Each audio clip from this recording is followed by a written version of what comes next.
Sir, या ठिकाणी आज नागपूर शहरामध्ये जे विविध बांधकाम सुरू आहेत, नागपूर शहरामध्ये विविध पुलांची कन्स्ट्रक्शनची कामं सुरू आहेत, पाईपलाईनची कामं सुरू आहेत, त्याचप्रमाणे इतर जे मेन रोड आहेत, नवीन रस्त्यांच्या बांधकामाची सुद्धा कामं सुरू आहेत.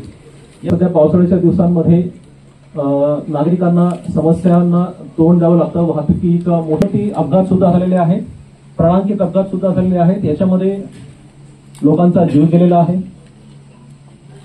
माननीय हायकोर्टाने सुद्धा या प्रकरणाची दखल घेतलेली आहे आणि हायकोर्ट, मला वाटतं या ठिकाणी बसलेले सर्व जे कॉन्ट्रॅक्टर मंडळी किंवा कंपनी चालक असतील त्यांना याची पूर्ण जाणीव असेल की माननीय हायकोर्टाने माननीय पोलीस आयुक्त नागपूर शहर यांच्या अध्यक्षतेखाली एक समिती स्थापन केलेली आहे.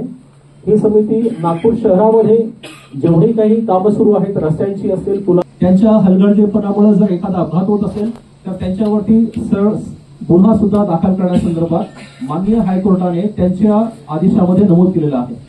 मी याच ठिकाणी हेच सांगू इच्छितो की सर्व जे आलेले बांधकाम व्यावसायिक आहेत त्यांची जे काही छोटी बांधकामं आहेत त्यांना जे काही आमच्या विभागातर्फे यंत्रणा आहे, इतर यंत्रणा यांच्याकडून ज्या काही सूचना दिलेल्या जातात, मग ते इतर विहित कालावधीमध्ये त्यांचं बांधकाम पूर्ण करायचं असो किंवा इतर ज्या सुरक्षाच्या अनुषंगाने सिमेंट रोडचं काम सुरू आहे तर सिमेंट रोडचं काम सुरू होणं आणि त्याचा शेवट होतो त्या ठिकाणी बॅरिकेडिंग करणं आहे, ची व्यवस्था करायचं आहे, सुरक्षा रक्षक नेमायचे आहेत, रेडियमचे बेल्ट तयार करायचे आहे जेणेकरून कोणताही रस्त्याचं काम सुरू असताना टू व्हीलर किंवा पादचारी किंवा फोर व्हीलर याचा त्या ठिकाणी कोणताही अपघात.